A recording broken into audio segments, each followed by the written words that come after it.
want your soul.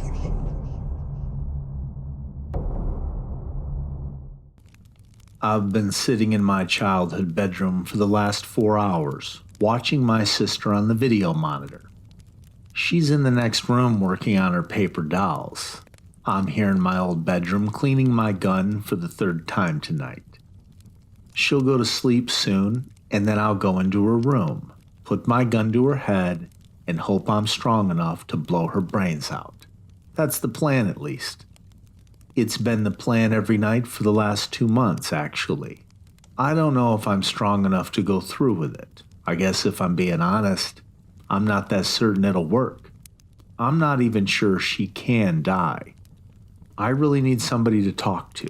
That used to be our parents, but 2 months ago everything changed. I was 7 years old when Tulip was born. Her name's not really Tulip, but her real name is unique like that. My parents had not planned to have a second child, but the pregnancy was received as a happy surprise. They had great difficulty conceiving me, so Tulip was their miracle baby. I was pretty oblivious. My parents were worried that I would be jealous, but when everyone who came to visit the new baby brought me a present, I quickly saw the advantages of my new little sister. Tulip had a lot of difficulties from the beginning. My memories of that time are hazy. Most of the time she was quiet and happy, but there were also times when she would descend into inconsolable fits that could last for hours. And that was the beginning of the doctor visits. First, she was diagnosed with colic. Then she was tested for every possible allergy. But they never found anything wrong with her physically. When she was 2, her developmental issues became obvious. Tulip never spoke at all.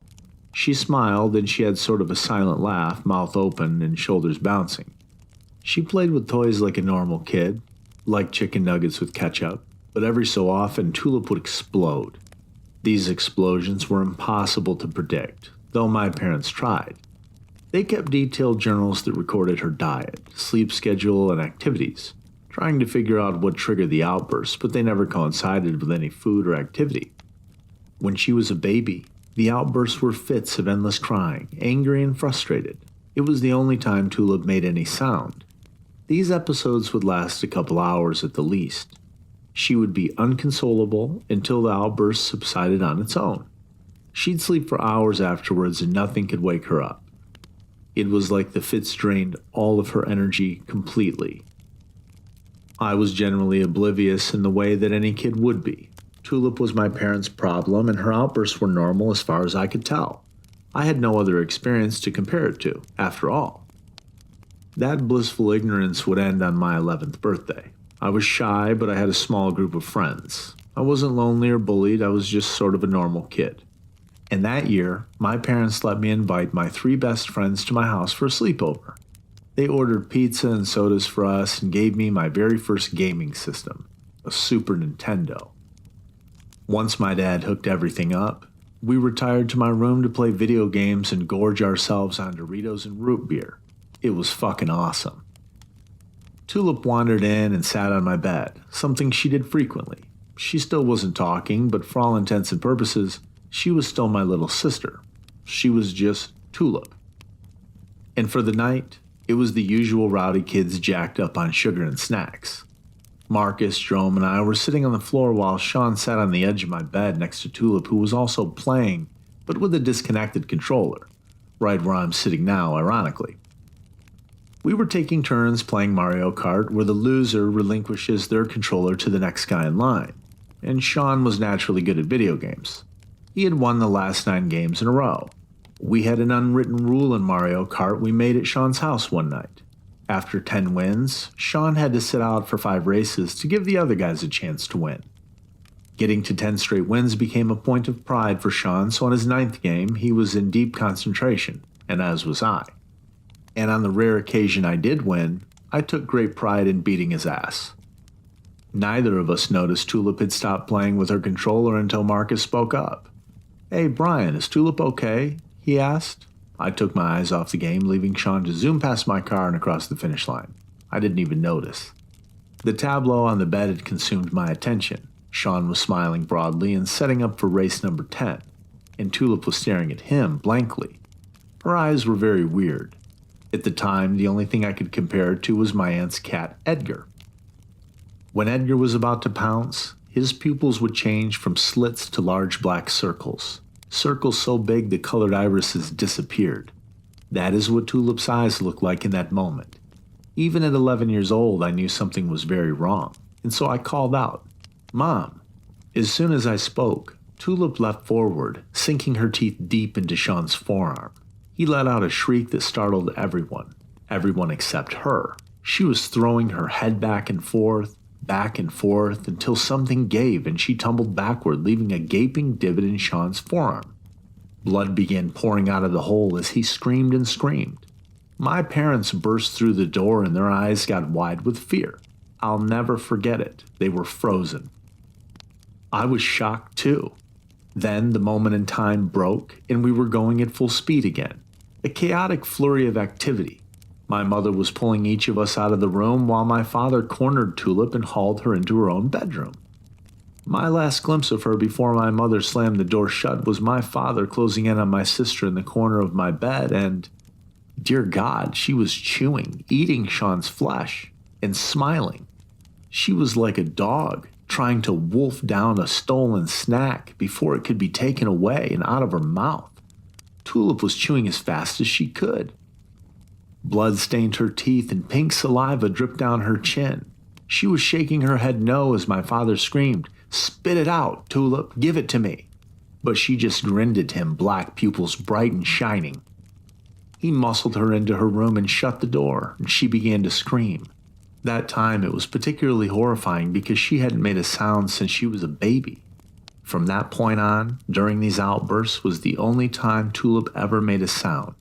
Tulip's screams aren't normal. I don't know if it's because she's never used her vocal cords, but that scream sounds like the squealing of tearing metal. Years later, I would lose my shit watching Jurassic Park in a movie theater. The T-Rex roar sounded so much like Tulip.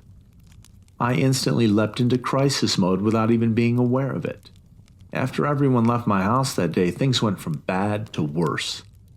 All of them heard Tulip banging around but pretended not to notice. Once they were gone, my dad crumpled in front of Tulip's door and sobbed. My mom locked herself in the bathroom, and I could hear her crying. I had thought about going to my room, but then I remembered the blood. I just sat on the couch, not knowing what to do. I was so upset that my birthday party was ruined, and I couldn't tell a soul about this. I mean, what the fuck was going on here? Why is my little sister trying to eat my friends alive? I sat still on the couch by myself. After about an hour, Tulip's room got quiet. My mother came back out of the bathroom with puffy cheeks and a handful of crumpled up tissues. After a solemn look between my parents, my dad slowly opened Tulip's door and peeked through the crack. He was still for a few seconds, then he slowly pushed the door all the way open. I walked over and peered in as well. She was all curled up on her bed in a deep, blissful sleep. And though the door was beaten nearly off its hinges, Tulip did not have a single scratch or bruise on her. Worried conversations took place in the dining room, but I wasn't close enough to eavesdrop on them. I continued to sit on the couch while memories of Tulip crouching in the corner on the bed evaded my father's grasp and ran through my head, at least until she could swallow what was in her mouth. My mother went into crisis mode with an air of determination.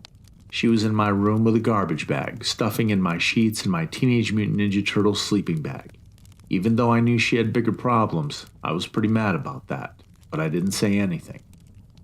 After she threw away my stuff with blood on it, she scrubbed the walls and carpeting wearing big yellow rubber gloves. She said I would have to sleep on the couch that night because she had to use bleach. At least she let me watch cartoons on the big TV to make up for it, though. After all, it was my birthday. My friend Sean ended up having to have surgery, the outcome of which was a twisted, awful purple scar. He would hide it under long sleeves until he was old enough to get it covered with tattoos, but he never blamed her. He never blamed me either. He was a good friend that way.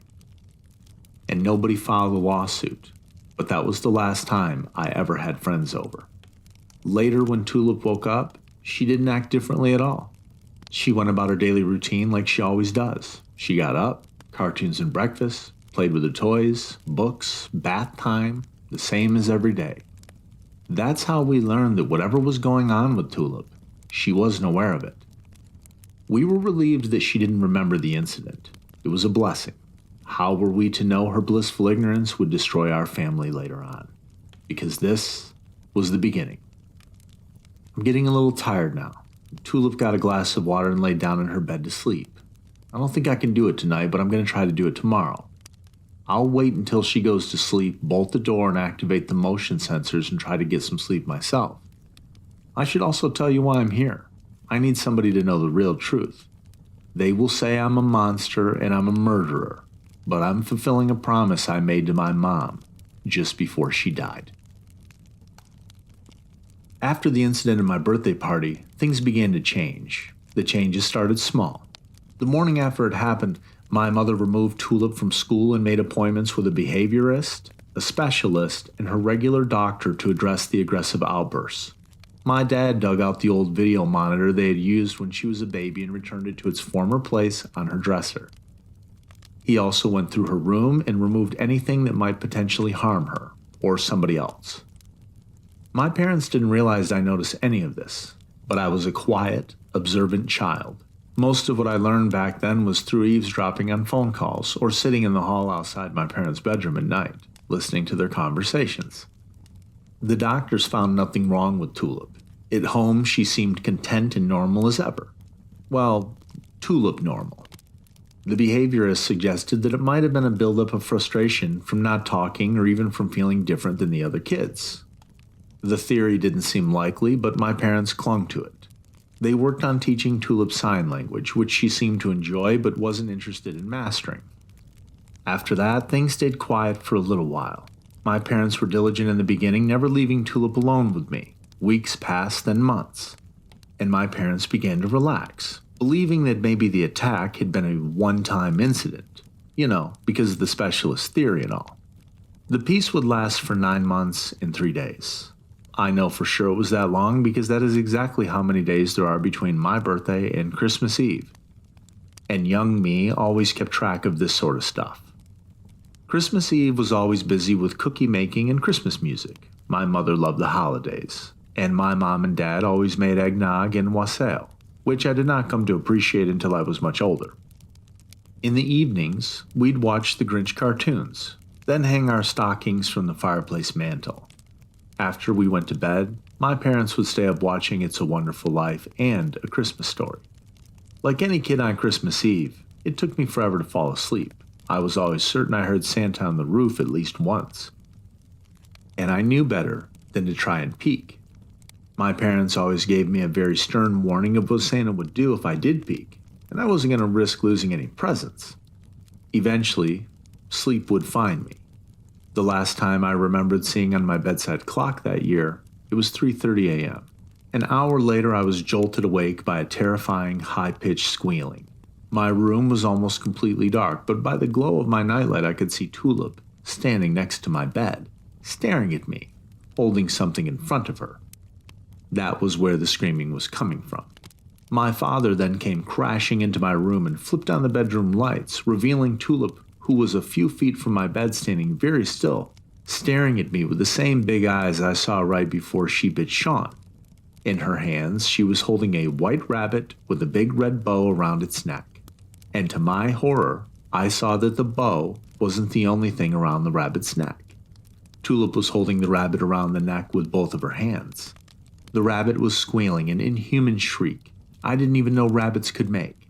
She ignored my father's entry and continued strangling it while staring at me, her upper lip twisted into a sneer. The creature fell silent but continued to flail wildly, and suddenly there was a small pop. The rabbit stopped moving. Its eyes were now dull and lifeless, mouth bloody, its legs hanging limply. "Tulip, no!" my dad spoke with a furious intensity. She whipped her head around to face him. It was a relief to be out from under the gaze of those eyes, but I could still see her hands around the rabbit. My father was moving toward her to try and grab her, and she was staring over her shoulder at him, making a hissing sound. Suddenly, he grabbed her by the shoulders and attempted to swing her around to face him. Tulip leaned in quickly, biting at his hands. My dad must have thought of it too, because he lifted his arms just enough to dodge it, and that's when I noticed Tulip's hands. She had the rabbit by the neck in one hand and by its legs in the other, pulling them in the opposite directions like a rubber band. And her strength was unbelievable. In seconds, she had torn the rabbit completely in half. She whipped her head back around and then stared at me, smiling. Not a smile of happiness, just a widening of the mouth and showing her teeth. There was a deep-seated gleefulness there, and a certain curiosity, and both were terrifying. While Tulip was distracted with me, my father grabbed her, pinning her arms to her sides, lifting both feet off the ground. Her mouth opened wide, unleashing a roar that ripped through the room like a train or a tornado. She flailed and kicked, flinging the rabbit's corpse onto the floor in front of me. At the door, she managed to wriggle one arm out of my dad's grip, scratching deep gouges across his face. He screamed, but he didn't let go. My mom grabbed Tulip's legs, and then they were gone around the corner. I could hear Tulip screaming and thumping against the walls, followed by the slamming of her bedroom. Immediately, she began shrieking and pounding on the door, but we were safe. The rabbit laid on my blue carpet. Blood was everywhere. His bright red ribbon made it look even worse. A few seconds later, my mom appeared with some towels, and she spoke quickly and solemnly. "Stay in here, Brian, and do not open the door until I come and get you," she said. I laid back on my bed, facing away from the bloody spot on my carpet. I was completely in awe and shock. For crying out loud, this was Christmas Eve. My mother had covered it with a towel, but it was still over there. I must have fallen asleep for quite some time, because when I woke up, things were quiet again and my mom was sitting at the end of my bed. I looked over where the rabbit had been, but all that was left was a faint stain. "Brian, I'm so sorry," my mom said quietly. I just looked at her. What could I have said? "Your dad and I shouldn't have let that happen. It's our fault. Tulip has a sickness, a disease. That was a terrible thing for you to see. I think maybe it would be good for you to get a break from here. We think it's best for you to just go to Grandma's for a few days," she said. I nodded. To be fair, I was only 11 years old, and my mom was right. I felt a lot better at my grandma's. That day we had our little Christmas, and I stayed until New Year's. We had a pretty good night on New Year's Eve, together as a family. We stayed up playing dominoes and toasted with our glasses of carbonated grape juice. Years later, I would find out the rest of the details of this and the other incidents. It turns out that that wasn't all that she had done that night. In the living room, she had shredded every present's paper and box. If the gift inside was fabric, plastic, or paper, she shredded that too. The mess was everywhere, with no piece bigger than a postage stamp. That was the last year I asked Santa for a pet. That was the same year I stopped believing in Santa. Not my favorite holiday for obvious reasons. I still have 4th of July, though. I don't want you to think that my parents didn't try to keep all this from me. They did their best. They learned early from those mistakes, and things changed after that Christmas. But me knowing what was going on was the only way to keep me safe. I can't imagine what things were like for them, the choices they had to make. There were no right answers, and certainly no easy ones either. Things changed a lot for us the next few years. We found a way to cope with it all. We found a strange kind of normal together for a while. My mom used to say that she used to march to the beat of her own drum. But Tulip didn't just march to her own drum. She wasn't even in the same parade as us. Tulip is 17 now. She doesn't speak. She doesn't really make any sort of verbal noise. Even her laugh is quiet, boisterous, but still quiet. It's hard to find the words to describe her because she's like no one I've ever met or seen or read about. So let me try it this way. All of the following things about Tulip are true. She will only wear green shoes. She is either with you or within herself. She is on or off. There is no middle. Tulip will go through the entire bag of Doritos to find the one with the most cheese and give it to you, then walk away leaving the chip mess on the kitchen counter. Also true for the best cookie, the best slice of pizza, the best pizza birthday cake, and so on. On my 13th birthday, she wrapped up her 2 favorite picture books, the ones she read every night, and gave them to me. She was trying to give me the happiness that the books had given to her. If she had something and she thought it would give you any sort of happiness, she couldn't get it to you fast enough. She never did talk much either. That is not to say that she didn't speak, but my mother took the doctor's theory that Tulip was lashing out because she was verbally frustrated very seriously. Tulip's voice began as a set of picture cards taped to the refrigerator door. Simple words. There was one for everyone in the family. It also included other words like tired, apple, bath time, hungry, words like that. And in the beginning it worked, for the most part. But every system my parents tried had a fatal flaw. They couldn't hold Tulip's interest. Things that lost Tulip's interest fell off the earth. That was a bigger problem than her development delay. She would get lost in what she was doing, so much so that she would forget to eat if no one came and made her eat. She wasn't potty trained until she was 9. Not because she couldn't manage, but because she was so disengaged that it would keep her from realizing that she had to use the bathroom. That began to change when my parents got Tulip her first tablet. She was very into it. I think it helped that she was a little bit older as well.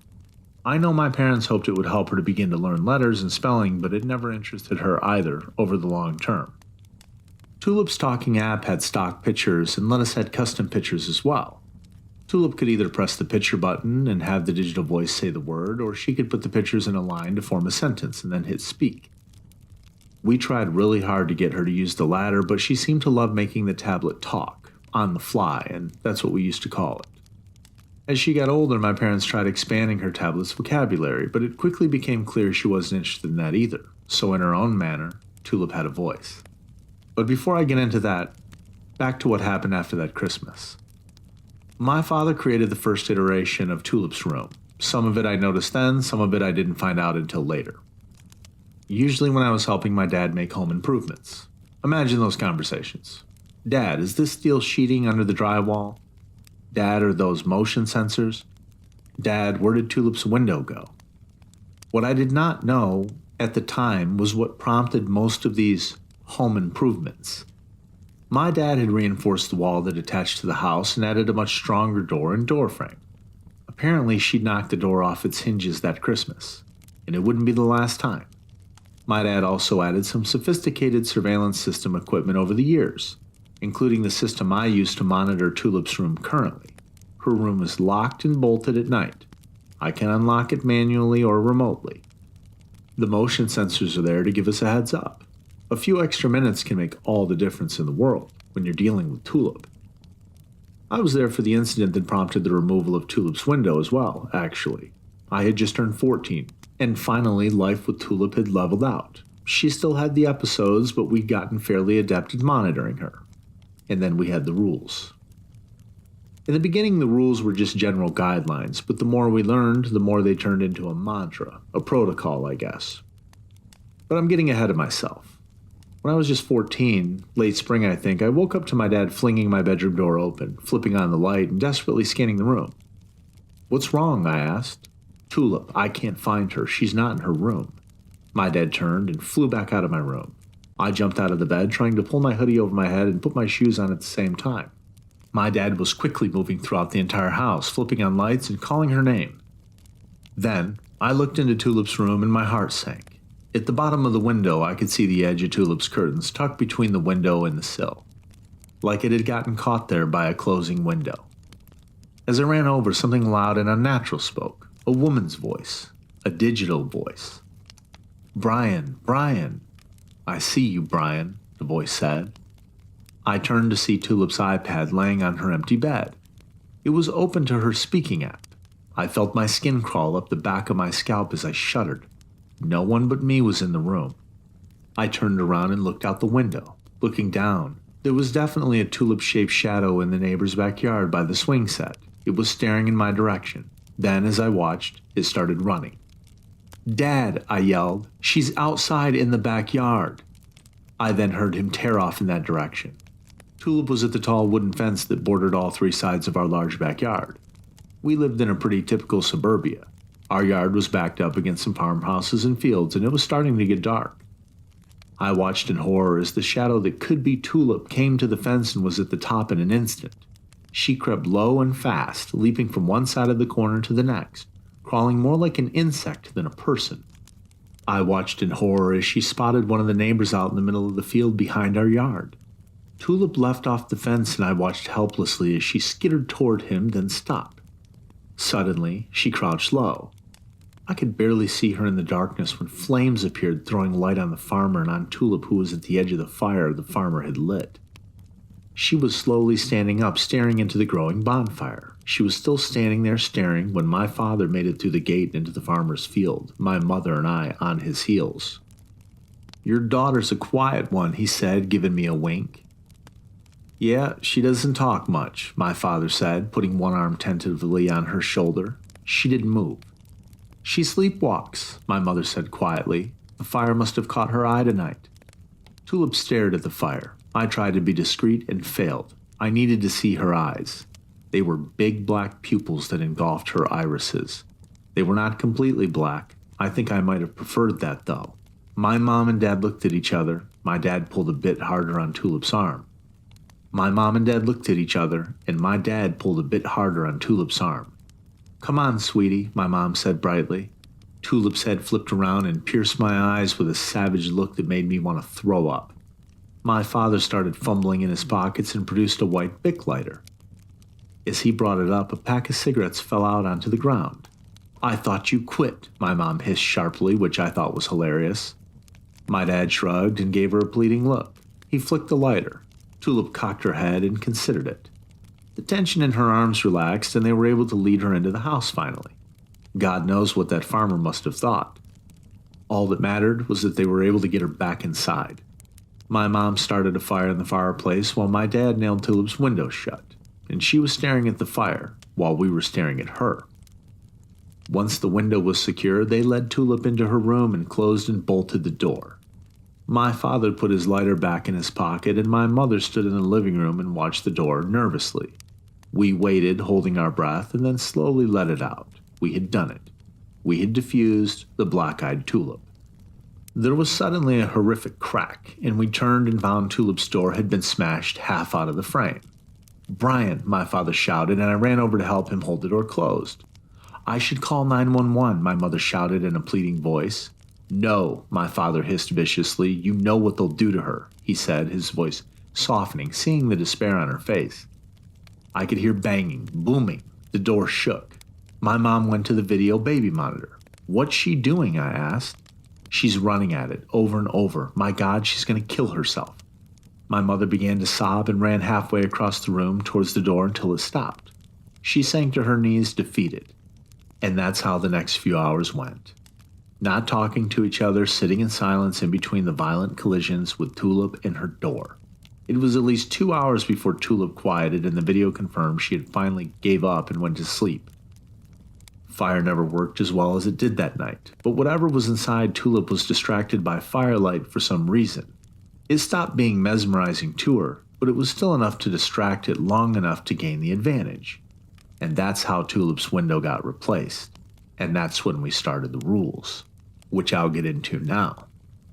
Rule number 1, never ever turn your back on Tulip. Rule number 2, make eye contact with Tulip frequently, at least once per hour, unless she's sleeping. Rule number 3, all knives and tools need to be put away. If it's not in your hand, it needs to be in the safe. Rule number 4, have a lighter on your person at all times. There are no exceptions. Rule number 5, if you notice Tulip behaving strangely, then you need to tell other family members. Rule number 6, never ever assume everything is okay. Rule number 7, always remember rule number 1. After that, my dad further reinforced her door and had her window completely removed. It didn't occur to me early on, but my dad was building a prison, or at least solitary confinement of some sort. He was always one to see the big picture, and I totally understood where he was coming from, but for crying out loud, I mean, she is my sister. He had excellent strategies and systems in place, and he knew what was coming long before my mother did, and it weighed on him a great deal. I need to get some sleep soon. I've never watched Tulip solo before, so I need to sleep when she does, I won't lie. I missed her a great deal. I wasn't there when it happened. I'd enlisted in the Marine Corps right out of high school. I always wanted to be a soldier. Physical activity and working out were important escapes for me during my years at home. Besides, as Tulip got older, strength training only made sense. The way we saw it, We were fighting for Tulip, not against her. My parents shut down any hesitancy I expressed about leaving home. They insisted I follow my interests and go wherever that took me. I'm sure much of it was due to the guilt they felt about my unconventional childhood. They lavished me with encouragement and followed it up with stern insistence. It was up to me where to go, but they were firm that I needed to leave the house and follow my own path. And I loved everything about being a Marine. When the others were bemoaning the middle-of-the-night marches and grueling exercises, I was excited about the challenge. It all felt so free and alive, and I already had a strong skill set that was perfect for serving in the military. I'll admit I was a little disappointed to find out I was going somewhere pretty damn cold for my first deployment, but I was also anxious to leave basic training behind and start doing the real work. I've made some great friends amongst the brothers in my squad. We've been through unimaginable conflicts together, but I never told any of them about Tulip. I feel a bit like an imposter because of it, honestly. Maybe I should have confided in one of them, but who would believe me? It was in this frigid, classified location that I earned my nickname, the Petty. It came from two different sources. First, I'm kind of a hairy guy. I have a lot of hair on my arms, and my facial hair grows in thick and fast. I joke that my 5 o'clock shadow shows up at 2 p.m. This earned me the nickname, the Yeti. Later on, I got a different one. I acquired a reputation for being calm in almost any situation. When other people freaked out, I kept a clear head and calculated plans carefully, even in the darkest of circumstances. And let me tell you, it got pretty dark. It was after one of these encounters some of the guys started calling me the Penguin because I was unflappable, they said. I found it amusing. It was nice to know my experiences being vigilant regarding Tulip could result in such a whimsical nickname. Eventually the guys in my squad combined the two, the Penguin plus the Yeti, the Petty. And that's me. At least it was better than Yenguin. The fact that I had a cool head under extreme pressure did not go unnoticed by top brass. I now specialize in extractions. I can't give any details, but I will say the squad I'm in is really fucking good at what we do. Oorah. I miss it, and them. So here it is. A couple of months ago, I got called in from my CO's office. This is a guy I have a lot of professional respect for, but also he's just a damn good guy. That's how I knew, when I saw the look on his face, that it was the worst case scenario. He told me to sit down, which I did reluctantly. My stomach had turned to stone. My mind so unhelpfully spinning scenario after scenario of what might have happened at home. Because that's what it would be, the inevitable. What we all knew would happen, what we pretended we could prevent. My CO called my name and snapped me out of the fog I was in. When he first spoke my name, warnings rang inside my head like a gong. He never called me Brian. I knew somehow that whatever he was going to say, I wasn't going to be ready for it. Something has happened at home, he said. My chest felt like I was in a free fall, like I had been immersed in an ice bath. I've been in a lot of bad situations, but until that moment I didn't even know I could feel that afraid. Brian. I had spaced out again. Yep. Yes, sir. Yes, sir. I corrected. With all due respect, sir, I would like the news straight out, please. He gave a small nod and looked at the floor for a second and then looked me back in the eyes. This morning we received news that 2 days ago, in the middle of the night, your mother was killed at your house. I felt the bile rise to the back of my throat, and I swallowed hard and exhaled slowly. My face was hot. I stayed quiet, so he went on. And what he said next would change my whole world. Brian, I'm very sorry to tell you that your father has confessed to her murder. He kept talking. I sat there, but I was numb. I was in the middle of nothing.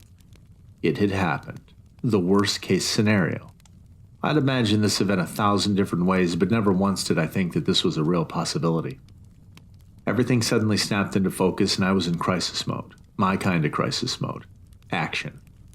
What happened? What about Tulip? I said, interrupting him. And thankfully he ignored the interruption. Tulip is fine. She's being looked after by a caretaker until you can get back home. Oh shit, I thought. How did she die? I asked him. He got quiet and looked at the ground again. Brian. Sir, I will find out eventually. I'd rather hear it from you now. He nodded, cleared his throat, and began. I'm going to give it to you straight. It's not pretty, but I expect you've already figured that out. Yesterday morning at 0500 back home, A squad car was dispatched to your home following a call to 911 stating that there had been a murder at your parents' address. They would later learn that the call was made by your father. When the police got there, your mother was on the floor of the kitchen, deceased. Your father sitting on the couch in the living room. What about Tulip? I asked in alarm. Tulip is okay. She was asleep in her room the whole time. We don't even think she is aware of anything that had happened, he said in a quiet, reassuring voice. No, I'm certain she isn't, I thought sadly. And my mom? I asked. This time I saw a pained expression cross his face like a cloud. This time when he looked down, he didn't look back up, but rather spoke with his eyes on the floor. When they found her, she had extensive injuries, he said, and I waited for him to go on. Brian, listen, you don't need to know the details, he said in an almost pleading voice. But even though he outranked me, he knew I would pursue the details on my own if I had to. My CO pulled a pack of cigarettes out of his desk and opened a nearby window. He lit a smoke and took a long drag and stared out of it. Your mom had defensive wounds on her hands. Both bones in her left forearm were broken. She had scratches on her face and arms. He paused and then smoked contemplatively. All of her ribs were broken, crushed. She had been manually strangled. He coughed suddenly and then spit into a garbage can. This time when he exhaled, it came out in a trembling breath. I could see how deeply this troubled him. After your mother was dead, your father continued to strangle her until he somehow tore her throat away from her neck. And at some point, either during or after the attack, he gouged your mother's eyes out. The silence hung like a weight around my neck. There was nothing left to do but take the next step, whatever that might be.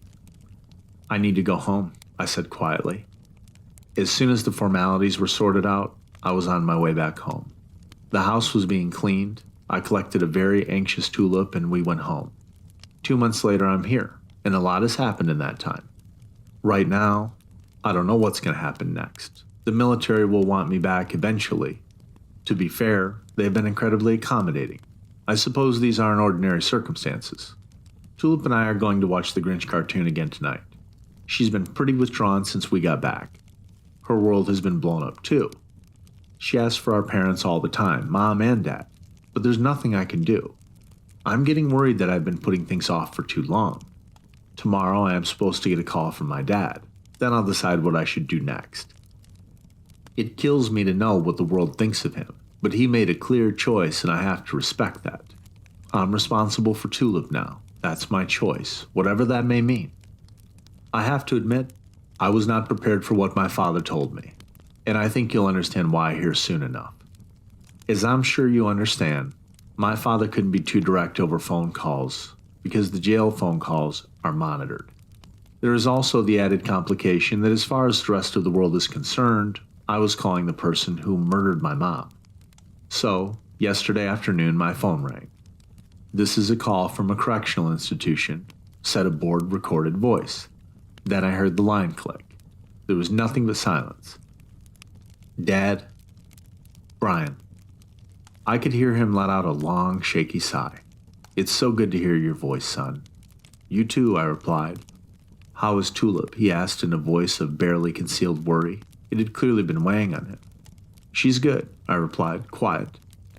That's good. No problem since you got back, he asked. No, she's been good old Tulip. I heard another long pause from my father. 2 months and 2 weeks, he said quietly, and I knew exactly what he was saying. Tulip had quiet periods after each incident. Any time periods over 2 months, our vigilance ramped way up. The longest she had ever gone was 9 months, back between my birthday and Christmas Eve. The average was more like 3 or 4 months, though. I know, Dad, I don't want you to worry. I've gotten things under control. She's not the same as she was when she was little, Brian. She's stronger. My dad chose his words carefully. I haven't noticed anything new, but I'll keep an eye out, I said. Tulip came in while I was talking to him, so I put him on speaker and listened with Tulip as my dad told her how much he loved and missed her. She was smiling. She grabbed her iPad and started hitting buttons. Tulip loves Dad. Tulip loves Dad. Big. Big loves you too, darling. He choked a bit on his last few words, cleared his throat, and said, Brian, I don't have much time left. I took the phone off speaker and put it to my ear. Okay, Dad, what is it? I said, indicating Tulip was out of earshot. I was thinking about when you two were little. Do you remember that time you locked Tulip in the attic and we looked all over there but couldn't find her? I had no idea what he was talking about. I'm not sure I know what you're... Yes, you do, he interrupted sternly. You were 5 and Tulip was 2, and Mom was 22 back then. Everything then became clear. My dad had left something. Oh, yes. Yep, now I remember, I said confidently. I had forgotten all about that day. Remember how Mom kept telling you to close that dang window because it was letting in all the cold air? He asked, relief clear in his voice. Yes, I faked a chuckle. That was an eventful day. Good, Brian, good. He said it with such emphasis, my heart hurt. I'm sure he had been planning this conversation since that night. And Brian, he continued, I am so sorry. The hitch in his voice was back. I know. It's best to move forward right now, like that Christmas song, to face unafraid the plans that we made, right? I could hear my dad openly weeping at that point. Love you, Dad, I said. I love you too, Brian. There was a click and then silence. He was gone. As much as I wanted to go right upstairs and look for whatever it was my dad was hinting at, I had to wait until last night after Tulip went to bed and I had locked down her room. But you can bet your ass I headed for the attic the second she was in bed. It was a mess. What was typically an organized series of stacked totes was now piles and piles of paper and clothes and Christmas decorations. My dad, or someone, ransacked this place since the last time I was here. Most of the empty totes and papers were piled up at the far end of the attic. At the other end was a small window barely visible behind a couple of clear totes labeled stuffed animals and precious moments. I went through both totes, but there was nothing in there. My mom really loved those precious moments figurines, almost as much as black-eyed Tulip loved to smash them. I shoved the totes out of the way and knelt in front of the window. There was nothing special about it, just a small sash window similar to any old neighborhood house. I gave the whole area a thorough once-over. Not finding anything obvious, I unlocked the window and lifted the sash. As the sash went up, part of the floor in front of the window slowly slid open. I laughed. It was so very like him to have built something like this. From the opening, I could see a couple of books, a bunch of papers, and a lockbox. On top of the pile were 2 letters. Both had my name written on the front. I could tell by the handwriting that one was from my mother and the other one from my father. I haven't read the letter from my mother yet, knowing it's the last thing that she left for me. I feel like once I read it, that will be the end of her on Earth. I don't know if that makes sense or even if it's rational, but that's how I feel. Anyway, here is the letter from my dad, the part that pertains to Tulip anyways. Brian, everything has gone so horribly wrong. It's all my fault. I fell asleep upstairs waiting for Tulip to get done with her shower and get ready for bed. Your mother was downstairs in the kitchen doing dishes. By the time I got down there, it was too late. I'm sure by now you know the details. I was able to get Tulip into her room and have been waiting for her to quiet before I called the cops. I tried to do it. After she went to sleep, I tried. But I'm weak, which means I failed you twice today. She is my daughter. I have a lot I need you to know, but I don't have a lot of time. I have put you in a terrible position, but I have to get the wheels in motion to get you back here so Tulip can't hurt anyone. I've left you the Tulip journal and other things that you probably don't know. There's a lockbox. Remember the phone call, the pieces fit. I had hoped to tell you this next part in person, but that isn't going to be possible now. So here goes. When your mother was pregnant with Tulip, in the beginning, there were twins. We didn't tell anyone we were expecting because we never thought we'd have another child. At 19 weeks, we found out we were having identical twin girls. Your mother and I were so excited. Of course, it wasn't a complete surprise. Twins runs in our family. Still, we didn't tell anyone. Your mother insisted we keep quiet about it. I asked her why so many times, but she just kept saying mother's intuition. Around 28 weeks into her pregnancy, your mother got very sick, fever, chills, delirium. She was hospitalized, and after some antibiotics, she recovered. But while we were at the hospital, we were given some heartbreaking news. She was only carrying one baby. They took her in for scans and did more ultrasounds, and in the end, the doctor told your mother and I that it was a case of vanishing twin syndrome. She said that it was very rare for it to happen so late in a pregnancy, but not unheard of. Every test came back the same. One baby. Tulip's birth was not typical. When your mom went into labor, it went very fast. We barely made it to the hospital before Tulip was born. They had gotten her into the bed, and before the doctor could make it down the hallway, she was out. But even before they had cleaned the baby up, your mother started to moan and grasp her stomach. The doctor said calmly that it was just the placenta detaching. A big push came, and instead of placenta, there was something so horrifying I still have nightmares about it. On the bed, in front of your mother, was a pool of blood and fluid surrounding what I can only describe as a mangled monster fetus. It wasn't all there, but it was dark and burnt looking, almost as though something had cut off 2/3 of its body. A leg and an arm were still connected to one another by a shredded piece of torso, exposing its ribs and organs. Its face was a wet, blackened clot of tissue about the size of a coaster. Your mother lost it and had to be sedated. Thank God for that. While the doctors and nurses were buzzing around, taking care of Tulip and your mother, I swear to you, in the middle of that blob of meat, an eye opened. An eye with a black iris. It was looking at me. A few minutes later, it was all gone, and it was just Tulip. Sweet little Tulip. I have never told anyone about that. Do with it what you will.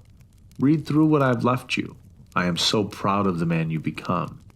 Just don't forget the rules. Do you understand? Don't forget the rules. I love you, Brian, and I'm so sorry.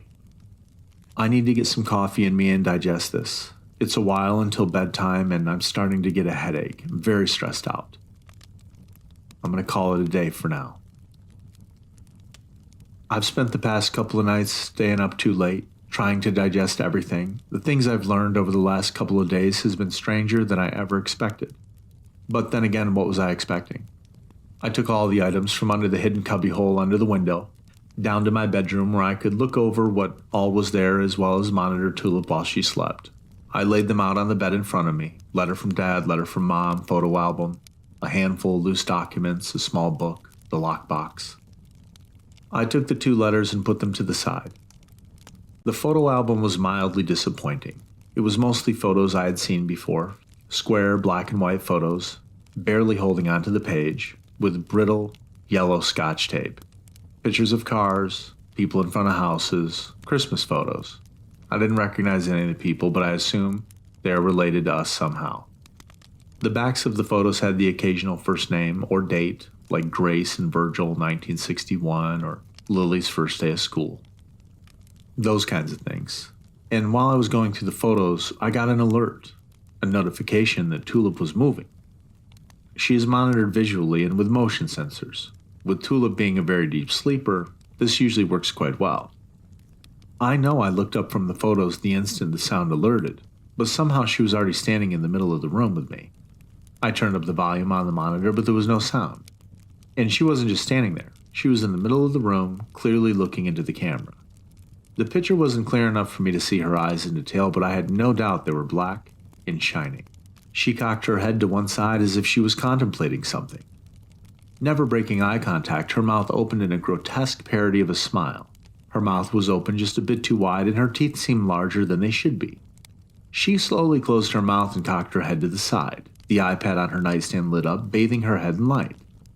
Her talking up appeared on the screen and began to talk in that digital, female voice. Brian, Brian, Brian. Open the door, Brian. Open the door. Brian, Brian, Brian.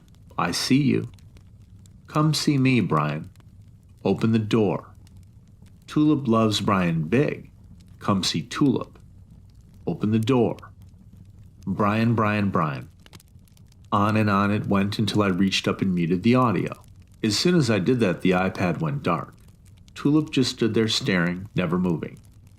It was after midnight before she finally did, and to my relief, she laid back down and went to sleep. Thank God. This morning Tulip was up and having breakfast like nothing happened, although I about jumped out of my skin when her talking app went off while my back was turned. Brian, Brian. I went into full alert mode. Brian, Tulip, Santa cookies.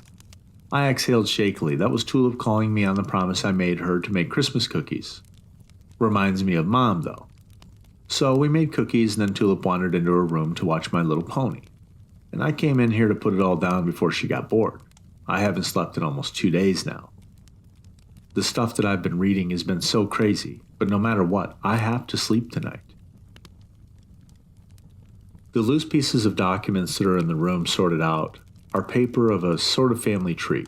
It goes back to when my father's family came to the US in 1927, and before that, back to when they resided in Poland. There's also our birth certificates and other documents like that. The lockbox is an opening, which bugs me, but I've decided to put it off until tomorrow. I'm just so tired right now. But believe me, tomorrow I'm going to open it, one way or the other. But there's one thing I want to say before I go to bed. Amongst the stuff in the attic was a small book. It was about the size of a slice of bread, but thinner. The front of the little book had a picture of a tree. Peeking out from behind the tree on the right side was a little boy with a Robin Hood type hat on. On the left was a drawing of another boy. The outline of it was a mirror image to the first, but that is where the resemblance ends. It looks as though it's been burnt and charred. His head is sporting hair of fire that sparkles in the reflection of his dark black eyes. Inside is written in pen and ink this poem: Harold the Master, a wife he would take, but though he was earnest, no baby would make. His young bride was beautiful, faithful, and brave, as he pushed her over the canyon and into her grave. A second bride was quickly won, who promised a strong and healthy son. Once autumn had come and parted twice, he sent her in exile to die in the ice. Harold fumed and worried then. His line was full of warrior men. Should he fail to have a son, his family line will come undone. So Harold whiled the years away, collecting wives to send away. Growing old and weary, tired and gray, a raven said, "There is a way." And spoke he to Harold all through the night. The deal was sealed by morning light. A wife before the sun was set, and before the spring a son he'd get. Now if to him a son they'd bring, Harold would do almost anything. But you should never deal with fate when you have nothing on your plate. So unto them there came a son, except there wasn't only one. One pink and screaming regular child, one gray and scaly and angry and wild.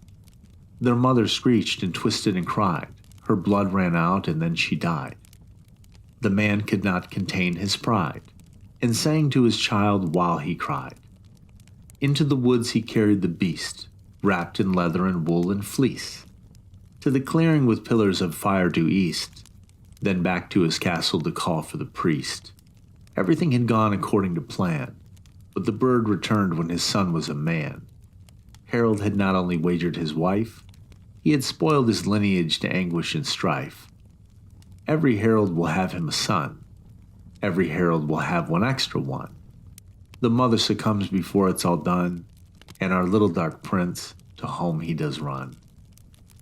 My mind is spinning with all that this might mean. My last name is not Harold, but it is in my family according to the paperwork I found. I don't know. After I put Tulip to bed, I poured myself a couple of drinks, just until I was brave enough to open my mom's letter. I saw some shit in the Marines, but few things have filled me with dread and fear as much as the thought of opening that letter. But I did open it. The letter from my dead mother. Bri, I guess it's the worst case scenario. I'm so sorry you were reading this letter, sweetie. I knew it would happen eventually. The important thing is that if you are reading this, you're okay. I hope you are okay.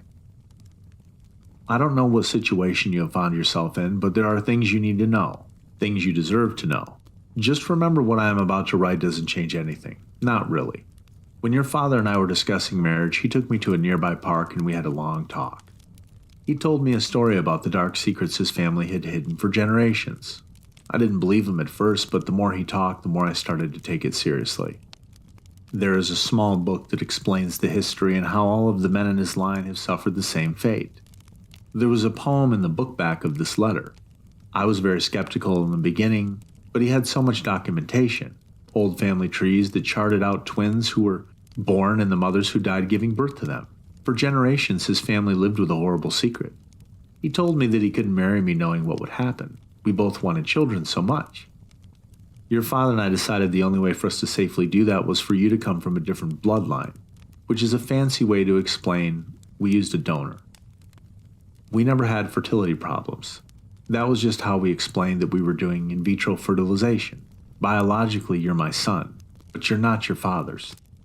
But sweetie, you cannot let this fact affect how you feel about your father. He loves you so much. He never cared one bit about the biology. He was just so excited to be a dad. Neither of us really relaxed until after you were born. Our little singleton. It worked, and we had a happy little family together. Tulip really was a surprise. When my pregnancy was confirmed, your father and I were convinced the curse was coming for us. But at the same time, that baby was our child. When we went for the ultrasound, we were so relieved when they told us that Tulip was a girl. But the next thing out of the doctor's mouth was 2 girls. I remember the nurse was so happy and laughing, but our relief had turned back into worry.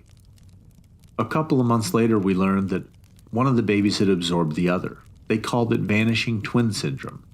Now there was just 1 girl baby. We had no way to know what was going to happen. We were just so scared. After Tulip came, I did hemorrhage and almost didn't make it. Then all of the drama was over, and we had 1 healthy baby girl. Well, that's what we thought at the time. And when we got home, well, you know most of that. Your father and I made the choice to keep her home with us. I don't know if that was the right decision or not, but there is something you must know. I think they are coming for it. The evil thing inside Tulip. When it gets up in the middle of the night, watch the back fence. I hope I'm wrong, but these last few times I'm sure something has been outside. I hope you can forgive us if we did this all wrong. We love you and Tulip so much.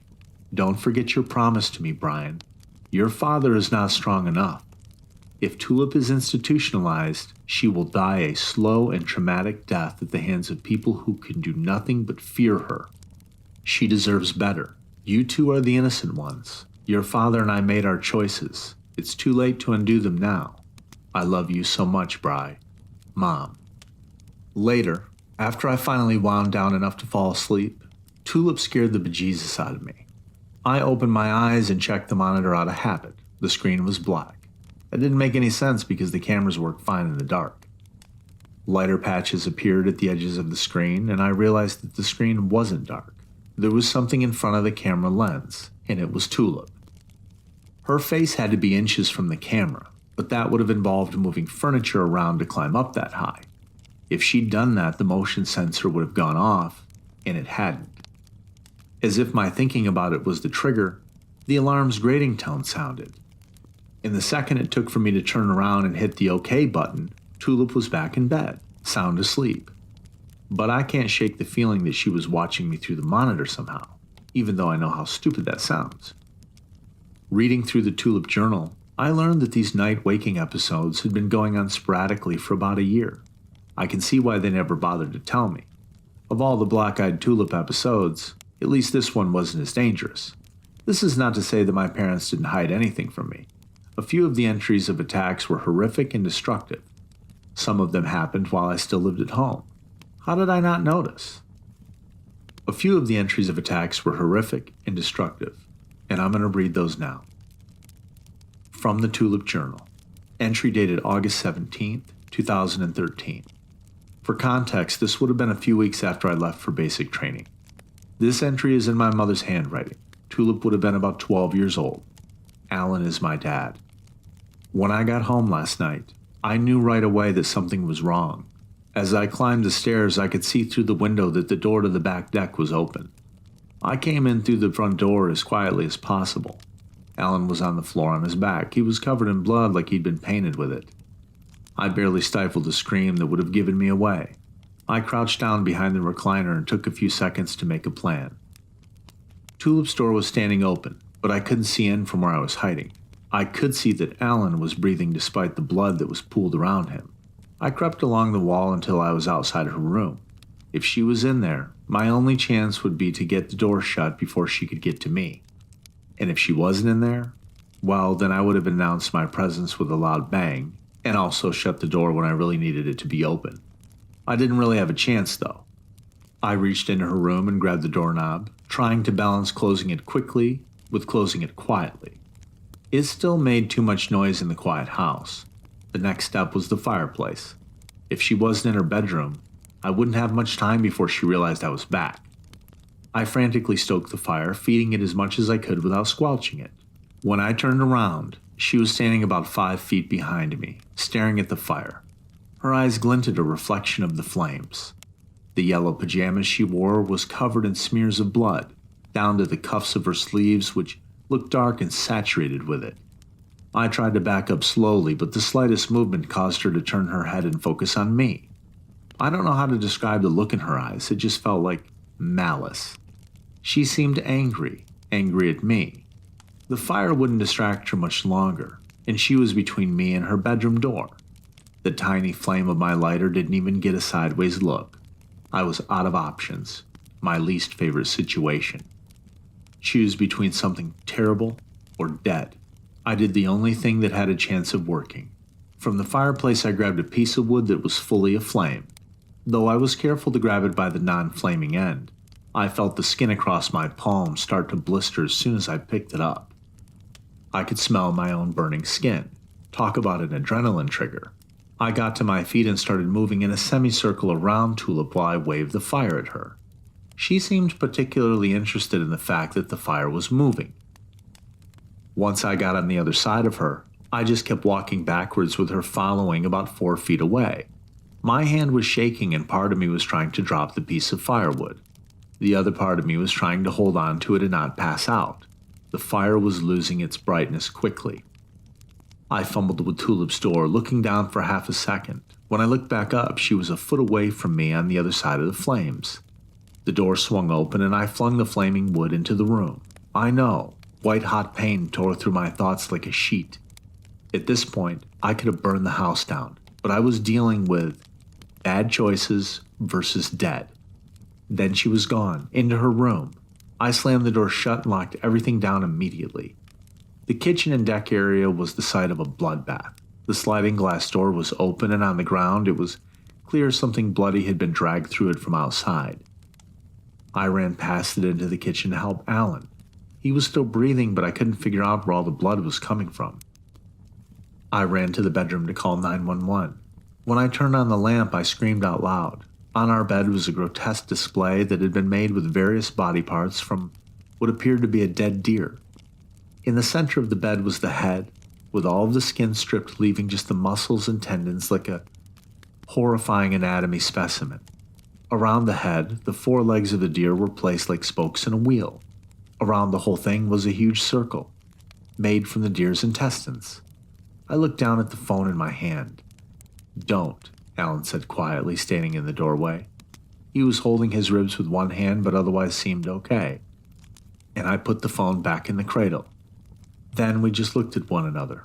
What was there to say? Alan leaned against the doorframe and I started thinking again. We got Alan in the shower eventually, and thankfully he wasn't the source of the blood. Broken ribs, slight concussion, lots of bruising, but no blood loss. My hand was a mess. I'm lucky it's not my writing hand, but it's going to slow me down for a few weeks at least. The burns were terrible.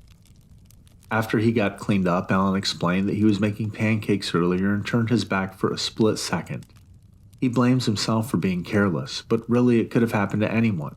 She knocked him unconscious from behind. She didn't kill him, but instead it looks like she went out and killed a deer somehow.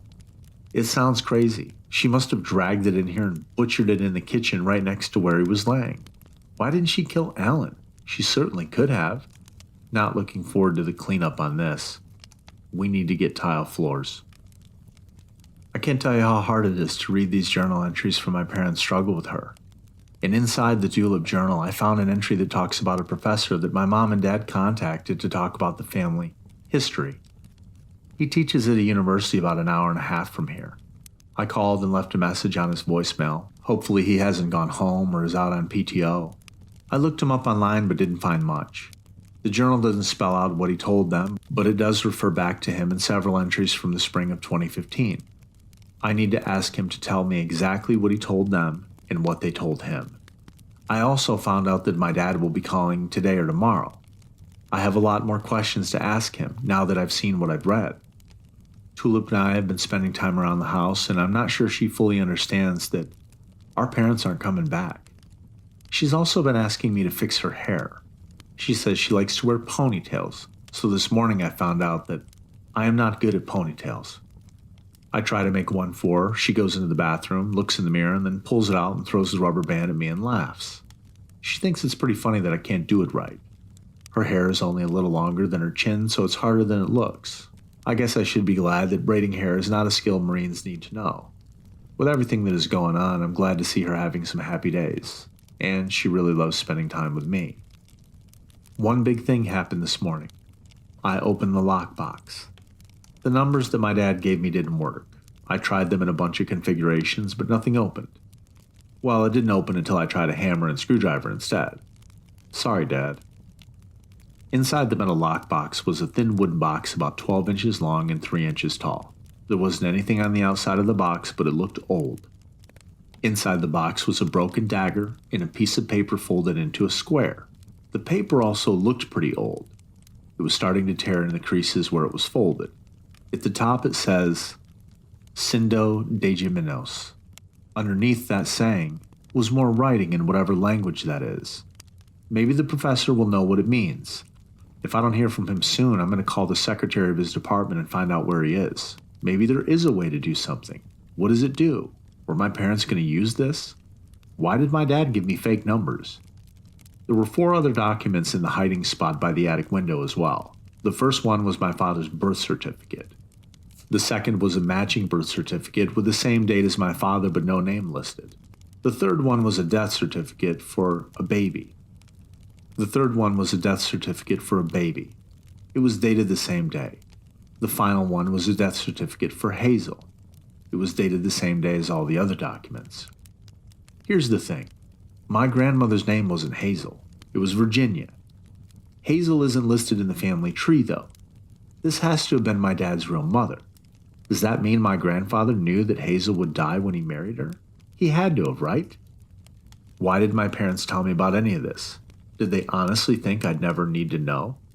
I just feel kind of pissed off, particularly with my dad now. All I know is that I have a lot of questions and he better give me some answers, phone call recorder or not. Right now, I need to get back to watching Tulip. I can see her from where I'm sitting, but I don't want to take any more chances than I have to. She cannot be trusted. I can't imagine what she's thinking with me being here and our parents being gone. I'm not sure if it is fully registered or maybe she thinks they are coming back. She keeps talking about them like they're coming back. Earlier today, she offered me an apple. She has a weird obsession with apples. Every year on my birthday or Christmas or any other holiday, she would always give me an apple. When I was deployed, she sent an apple picture to me, usually torn out of a magazine or printed off the computer. I'm sure she argued with Mom about it every year, and it's hard to argue with Tulip because she doesn't talk much. That doesn't mean she fails to get the message across. I wonder if she'll give me another apple. I'm going to call the professor in a few minutes, and I hope to hear from my dad soon. I have so many questions. Why didn't he ever mention his real mom? And where is this dagger from? What does the writing on the paper mean? What did the professor tell him, and what does he know about this curse? So much has happened in the last 24 hours. First, the professor did get back to me. He called the night before last, and I eventually convinced him to come and meet me at the house. He was very reluctant at first. Hello, this is Professor Sanderson. I received a message that you wish to speak with me. Yeah, that's right. My name is Brian Petty. We have never met, but I believe you either knew or at least communicated with my parents about 5 years ago. And then I paused. Oh shit. What am I supposed to tell him? Hi, I believe you talked to my parents about my half-demon sister and how she has a tendency to kill things from time to time. Oh, by the way, since the last time you talked to them, my mom's dead and my dad's in prison. But thankfully, I didn't have to say anything because he knew exactly who I was, just from the name. I'm sorry about your mom, he said quietly. The silence stretched out between us. Thank you, I said. Would it be possible for us to speak face to face? I found your name in my mother's things. Another pause stretched out on the line. You would need to come to this house, I said. I'll pay for your gas. I can't leave. Well, what about the child? He asked. My heart sank. This professor saw Tulip only as something dangerous. People should want to be with her, not be afraid of her. She'd spent the last 10 years isolated from anyone by my family. Did she even know there was a world out there? I spoke. If you can come after 8, she'll be in her room. And the room can contain her, I added. I'm not a crier, I never have been, but right then, I wanted to. Tulip is a real person. Yeah, she's different, but she's not just a demon mask. I will come and tell you what I told your parents, he said, but please don't think I can give you some magic answer. I don't believe there's anything that can be done. I'm a historian, not an occultist, he said. I waited for him to continue, but he didn't. He's coming over tonight. Yesterday morning, Tulip and I got up and made cookies, which it turns out I am not good at, and honestly neither is Tulip. We hung in there, at least she's pretty good at helping clean up. And a couple times I've seen her staring into the fireplace from time to time. I know it seems ominous, but for me it's just a reminder to stay vigilant, and that's a good thing. It's a healthy reminder. I've been running out of things to do with Tulip while we're alone. Things have been hectic, and I'm trying to spend time figuring out what's going on, but also keep her occupied. My mom was so good at this stuff. I got so desperate I went on Pinterest. I think we'll try to create some sort of slime or things to do for teenagers. She doesn't like touching squishy stuff, but she isn't going to be able to resist it. A little big brother payback for the stuff that she's done to me. Right after lunch, the phone rang. This is a call from a correctional institution, the recorded voice droned. Dad, I said quietly so Tulip didn't hear. I know it sounds selfish, but she's doing really well right now, and talking to my dad might spoil her happiness or trigger some other reaction, which I couldn't afford to happen. Brian, it's good to hear your voice. How is Tulip? Is everything okay? I could tell he'd been stressing about it. Yeah, Dad, everything is fine. Just a few blips, but otherwise she seems decent right now. As a family, we never said Tulip was good. We get very superstitious about it, sort of like saying things have gotten quiet at work. Everyone knows that will doom all of you. She's watching cartoons right now, Dad, I added. That's good to hear, he said, audibly relieved. Not knowing what's going on with you two day to day, or if anything else has happened, is really bothering me. Everything else I can take on, but not knowing about Tulip and you. He sounded choked up, and I decided to change the subject. Hey, Dad, listen, she's fine and everything in the attic is okay. I know you were worried about your stuff up there. Good. Okay, so you know now. He sounded sad but relieved. Yeah, look, Dad, I know we don't have much time, and I need you to tell me some things. Okay, he said flatly. Is Grandma Virginia not your mom? I asked. No, she's not, he said quietly. So you were a twin, I then said. Yeah, but I didn't know about it until later, but yes. So your mother died when you were born then? I still don't understand why he would lie to me about having a different mother. The rest of the stuff, sure, but this? What's the big deal? I decided to skip the philosophical stuff. I wasn't sure how to phrase the next question about giving too much away in case the call was being monitored. The ages you mentioned last time, I don't think they were right. I tried to get into the lockbox to check, but I couldn't get it open. What lockbox? His voice had changed. The quietness had been replaced by fear, and what sounded like anger. No, there wasn't a lockbox, Brian. Yeah, there was a lockbox, Dad. I found it in the attic with some letters and family documents, I said, growing more and more confused. No, there's not. He was almost shouting now. The numbers, backyard? What lockbox, Brian? What lockbox are you talking about? His voice was icy and suspicious. The Polish one.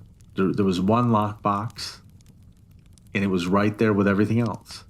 That was the best I could come up with. His reaction was starting to alarm me.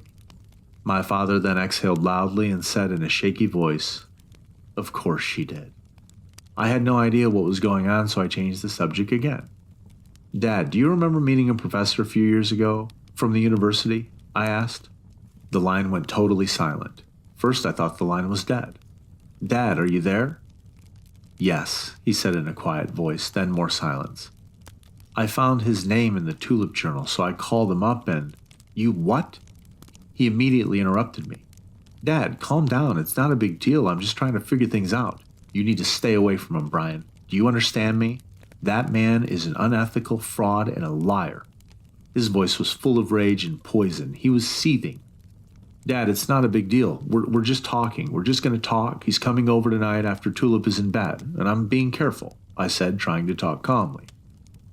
Not in my house. Not near my daughter. I forbid you from letting that man in my house. God damn it, Brian. Stop fucking with things that aren't your business, he said. My father was screaming now, and I could hear guards shouting in the background. The commotion got further and further away until there was a click, and the line went dead. I was just stunned. I mean, what does a person do after something like that? My father was quiet and mild-mannered. Well, at least that was my experience with him. Anyhow, I didn't have a lot of time to think about it because Tulip had stopped watching cartoons and was now watching me. There were a few precursors to a Tulip episode. They didn't happen every time, but they could be helpful. She would get what Mom called her 1,000-yard stare, like she was inside her own head and not really seeing the world around her.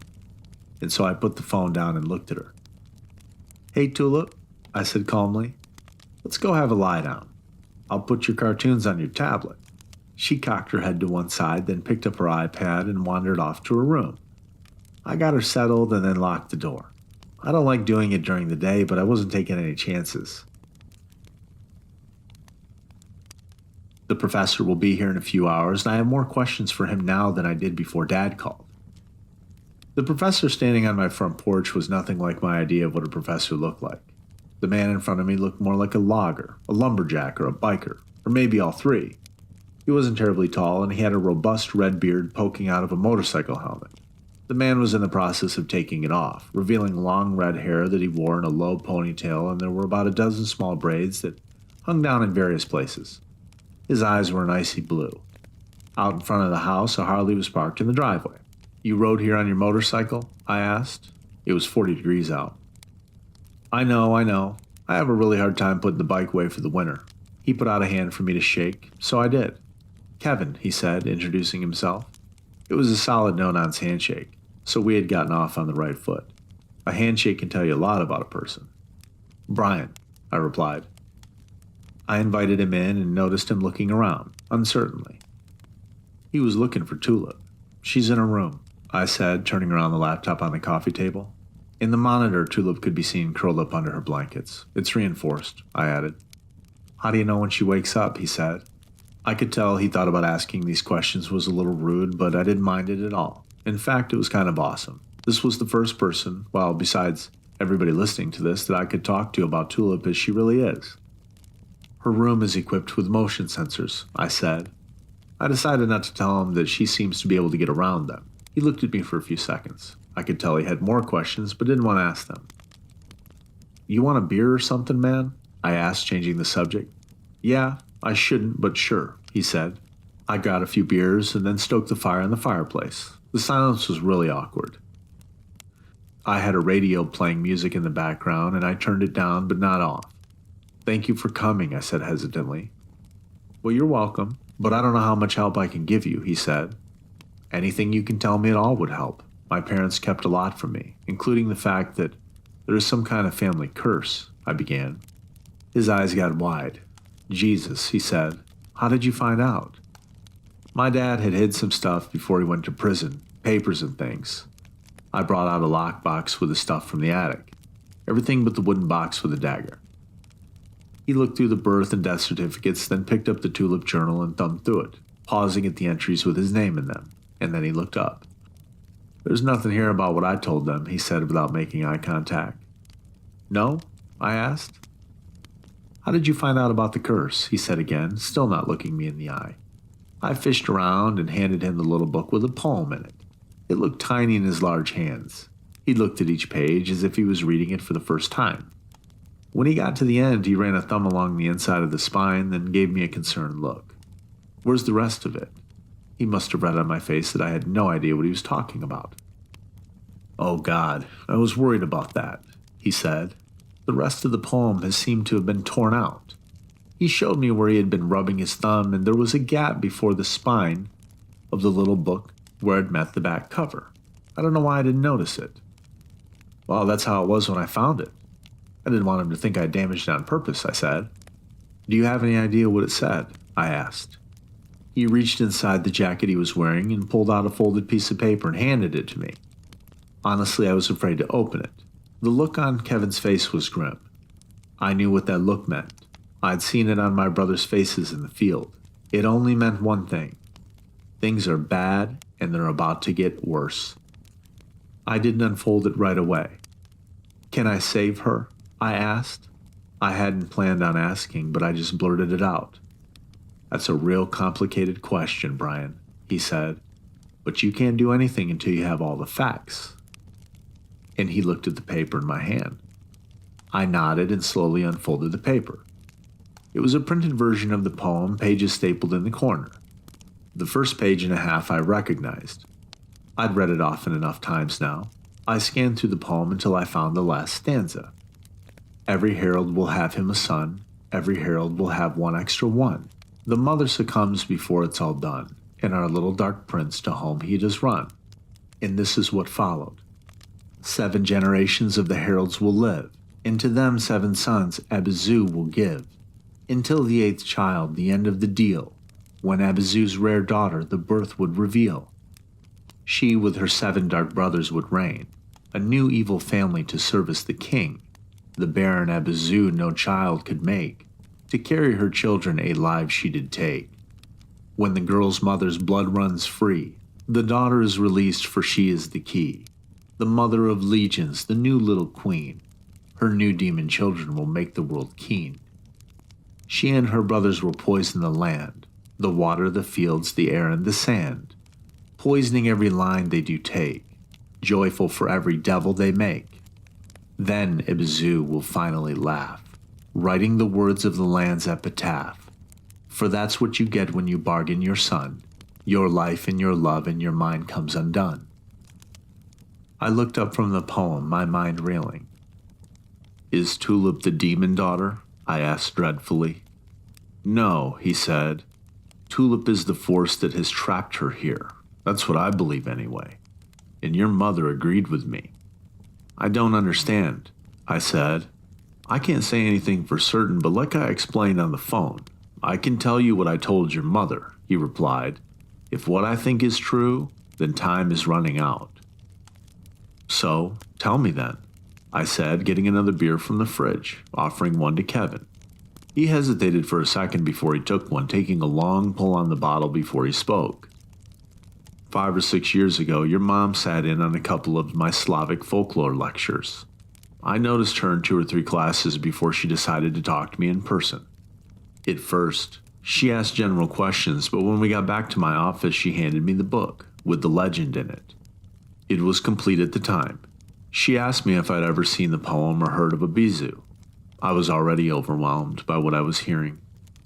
Abizu is a straightforward topic, he continued. She's a demon that turns up consistently in Slavic history.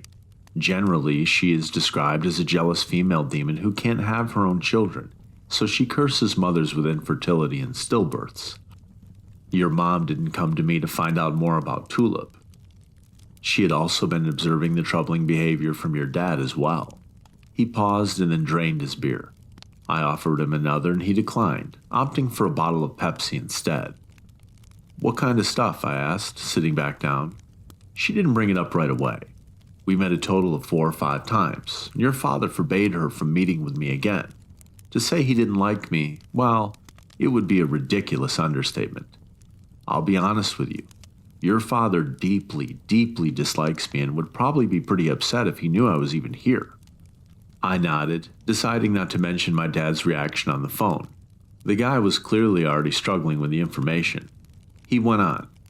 I just need to say before I start that it doesn't paint your father in a very good light.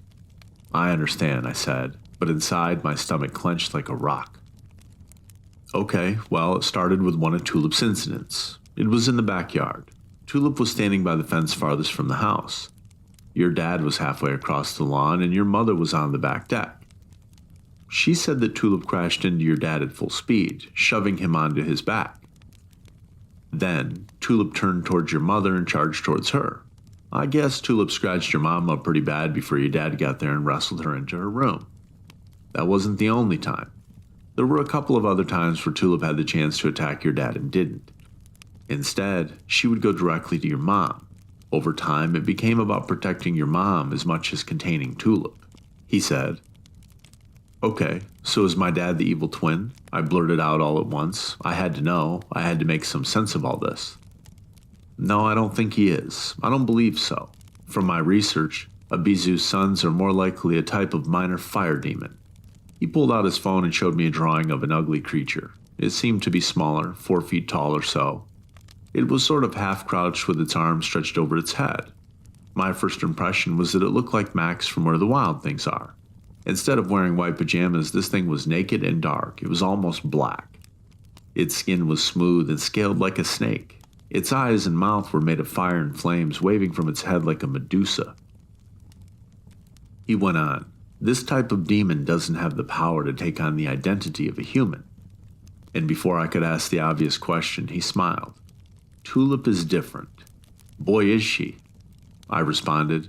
We laughed together just a little, but it lifted the somberness in the room for the first time since Kevin had gotten there.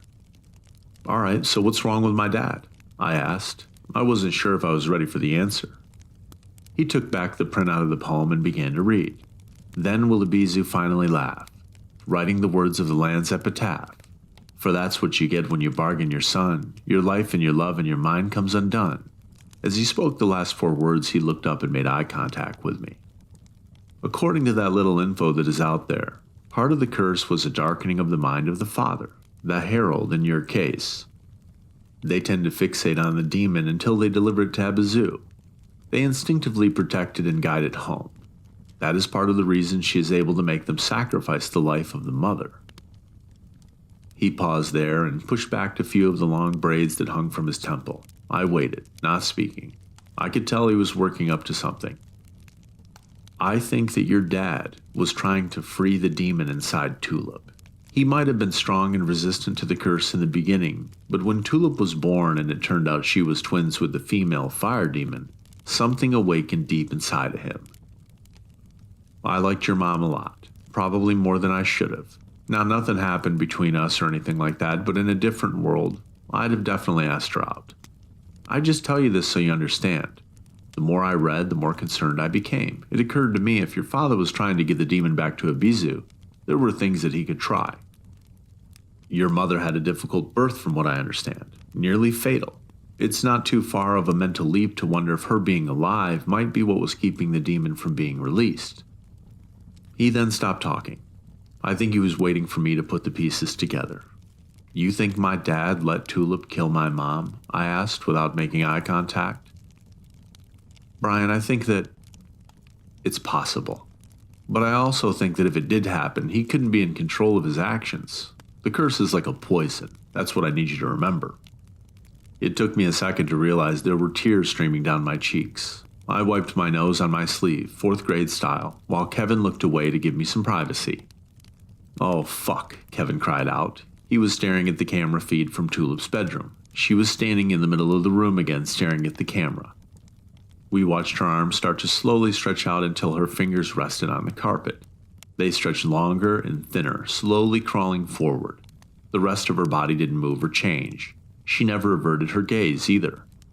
Suddenly, long thin fingers like a spider crossed the camera and the feed cut out. "Jesus Christ," Kevin said shakily under his breath. "I'll take that extra beer now." He tried to laugh, but it ended up sounding like a dry cough. "How often does that happen?" It happens from time to time, on occasion I would say. I can't figure out how she can move without tripping the motion sensors." He gave his beard a thoughtful tug. This guy was a professor, I thought. "Well, she might not be," he stated carefully. "This type of demon has the ability on some level to create illusions. What you're seeing might not be real at all." As if on cue, the monitor feed twisted and returned to the normal view of Tulip, asleep on the bed. I'll be honest, I was completely overwhelmed at this point. My brain hurt. I was starting to really like Kevin. It was nice to talk to someone who talks back. I ended up inviting him to stay over. I assured him that I wouldn't open Tulip's room until he had left. After Tulip did the freaky arm thing on the camera feed, Kevin and I took a brief break. Both of us had to take a piss, and we both wanted another beer, too. And that was my last one for the night, however.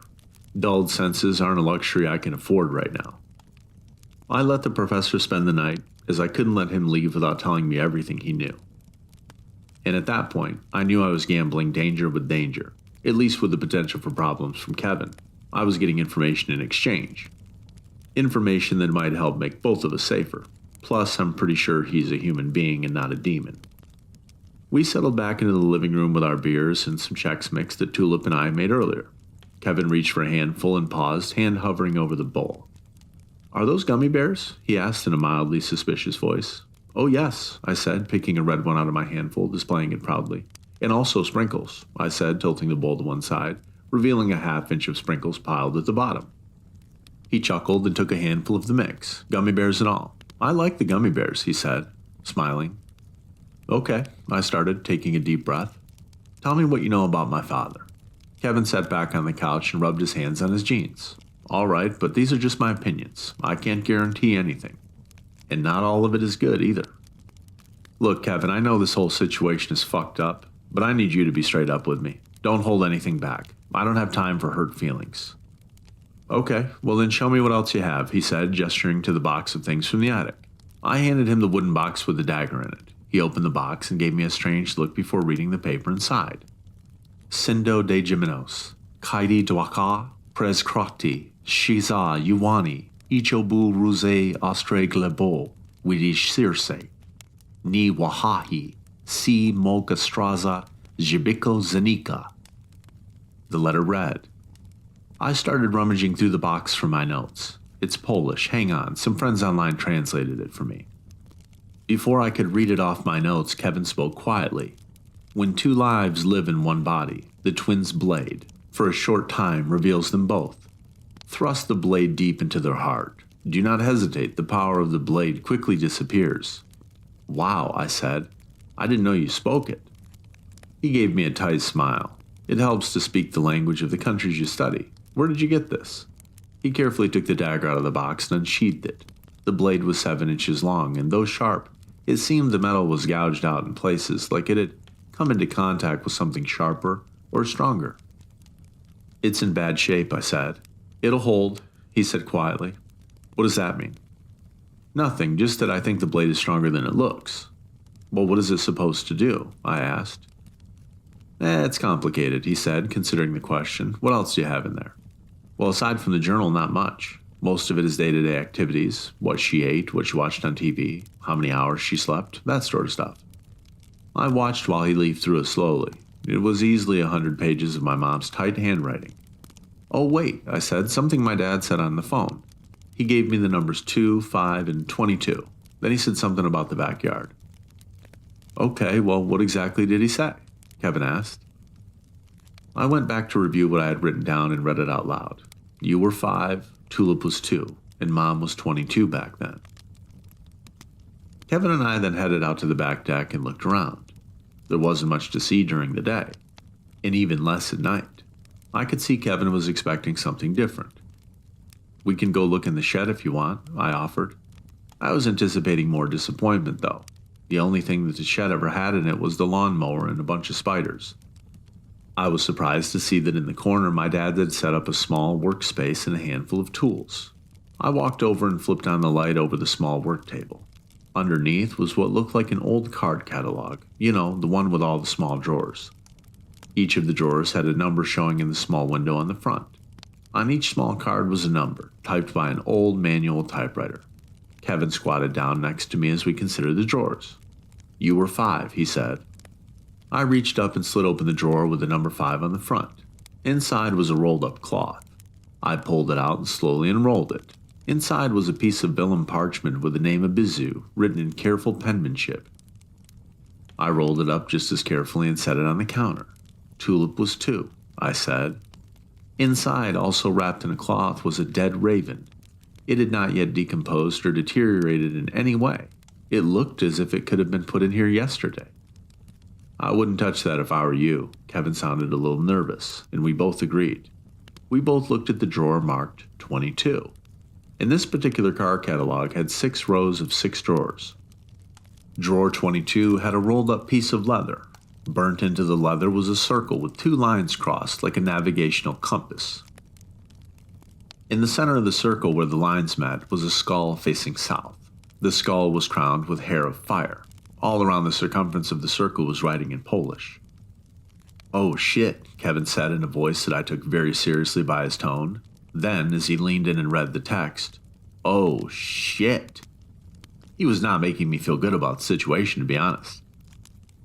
What is it? What does it say? I checked my phone, which was streaming the feed from Tulip's room, and she was still sleeping. Kevin looked closer at it in the light, turning it into a circle as he mumbled words under his breath. Then he stood up. Inside, he said, stepping out of the shed. I gave him a strange look but followed after him, leaving the items in the drawers and the leather etching on the wood table. "What's going on?" I asked as I followed him into the house. "I know why your father gave you those numbers and was so insistent," he said. "Why?" I was thinking he'd better cough up some answers real quick. "Because he wants you to summon a Bizu. Probably to help free the demon daughter and send her home. The writing is the ritual of summoning, the directions and the text." "Okay, well what happens to the evil twins?" I asked. He shrugged and said, "Tough question. It's not very clear, although they do appear to be earthbound. We know they get dropped off in a certain valley, but I don't know where that would be." I gave him a look, and he seemed to know a lot more the further in we got. "What is clear, though," he continued, "is that the legend says the demon sons don't escalate their demonic activity until the daughter arrives. Think of it sort of like bees, one queen and her workers. Once a new queen is born, she takes some of the workers with her and they swarm to a new home. Now you have twice as many bees. It's a Bizu's only legacy and she wants the daughter that has been denied to her." "Tulip," I said flatly. "No," he replied, "but it's in there with her." I watched the fire in the fireplace crackle. "Can I get it out of her?" I asked, heart in my throat. "It's not about whether you can or not."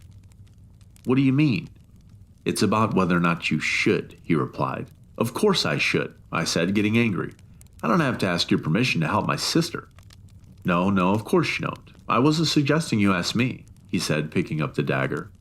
"I was suggesting that you ask her." What? You mean that I should ask Tulip?" He gave me a quizzical look. "The twins' blade." He went back over to the coffee table and read the translation. "When two lives live in one body, the twins' blade, for a short time, reveals them both. Thrust the blade deep into their heart. Do not hesitate. The power of the blade quickly disappears." He continued, "There are several twin blades in existence, though I've only ever seen them in museums. The story goes that it is a tool used in an exorcism. You stab the person in the heart and somehow that allows you to talk to each entity individually. So you're saying I could use this tool to separate Tulip from the demon?" "No, only to talk, ask questions, and only as long as the blade stays in the heart," he said. I then paused. "Kevin, how in the fuck do you know all this stuff?" "Well," and no bullshit answers, I added.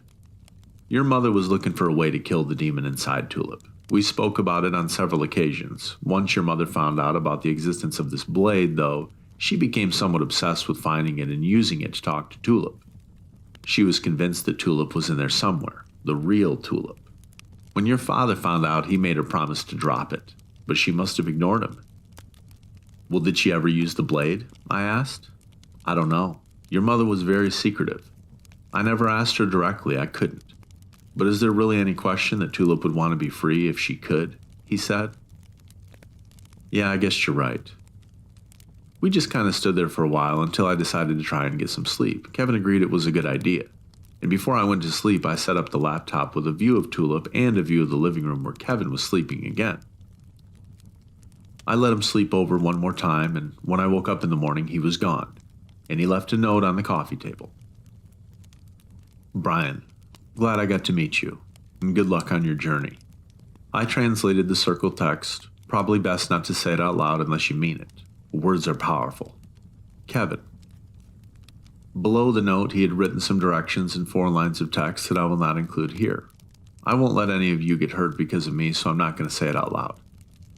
Then, the motion sensor notification went off, and I could see that Tulip was waking up. I threw all the stuff back in the cardboard box and put it away before I opened Tulip's door to say, "Good morning." The day went on as it normally does. She watched SpongeBob all morning. I kept the coffee pot going to help me stay alert. She did space out a couple times in the afternoon. The increase in the incident started to concern me. I ended up playing slapjack with her through the late afternoon and evening so I could monitor her eyes. Thankfully, nothing happened, but I'll tell you, I was relieved when she was back in her room for the night. I'd been thinking about what to do with all the new information I'd gotten. Using the twins' blade to talk to Tulip might truly harm her, not to mention I might not get out of it alive. Is there anything Tulip could tell me that was worth risking all of this? What did I want most? Was what I wanted even possible? And so here comes the part where I did something foolish. I mean foolish by anybody's standards. That's kind of why I didn't mention it yesterday. I decided to summon a Bizu. And it was an absolutely crazy thing to do. Demons are bad, untrustworthy, and they're dishonest. But there was an outside possibility that she might have answers I very much needed. Plus, unlike the first herald, I had something that she wanted too. Don't get me wrong, I didn't go into the situation blind. I was personally armed to the teeth with several other options within arm's reach from where I was sitting on the deck. I rolled out the leather with the circle on it and placed it so that the bottom of the compass faced south. Just outside that, I put a lit candle. Then I laid the raven in the center of the leather circle with its head pointing south. I spoke the words Kevin had left me. Then I took the piece of paper that said Ibizu on it and lowered it into the candle's flame. The paper crackled and hissed in the firelight.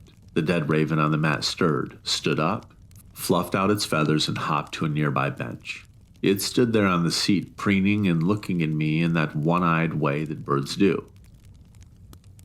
And then I thought, now what do I do?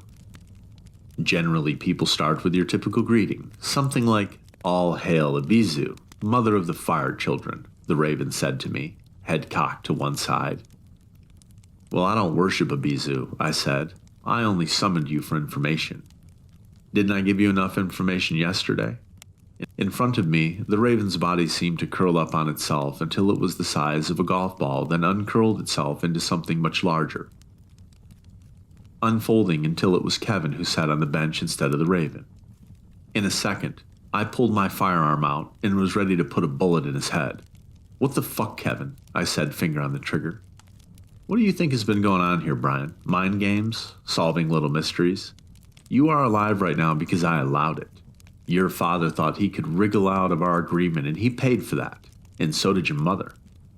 As he said that, Kevin stood up, and before his legs were straight, I put a bullet right in his head. "Damn it, Brian," Kevin said in an annoyed voice. "Could you please not do that? It's hard on my neck." Kevin was rubbing the back of his neck and frowning. On his forehead was a bloodless hole where the bullet had entered. As I watched, it stitched itself back together and disappeared. Kevin then walked past me into the house and started rummaging through the refrigerator. "You need to get the fuck out of my house," I said in a voice that communicated guaranteed deadly consequences. "Oh, just stop it, Brian," Kevin replied. "I am clearly not here to hurt you." He turned his back to me and started going through the cupboards.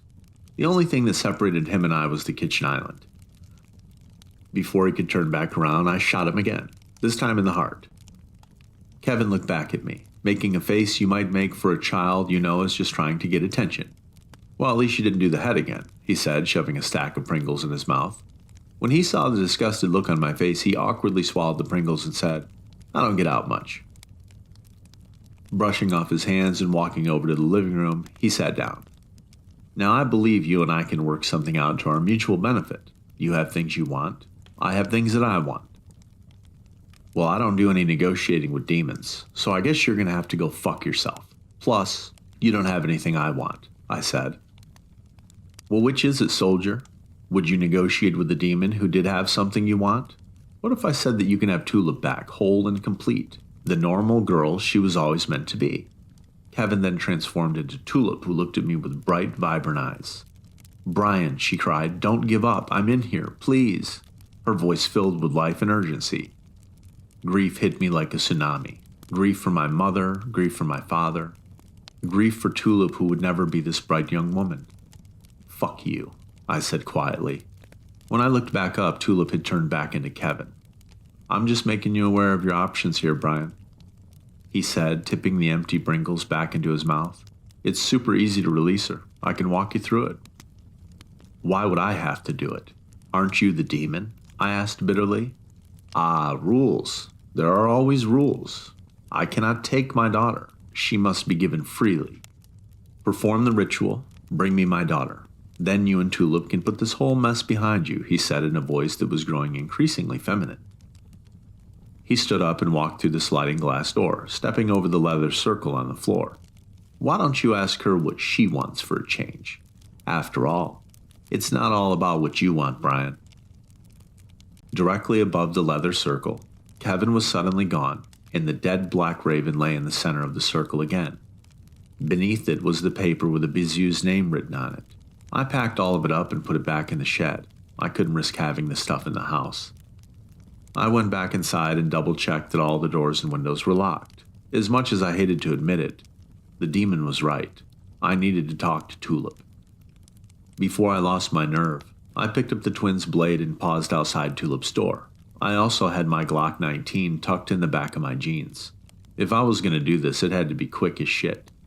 I took a deep breath and exhaled. I entered the code, and as the door slid back, I felt the calm wash over me.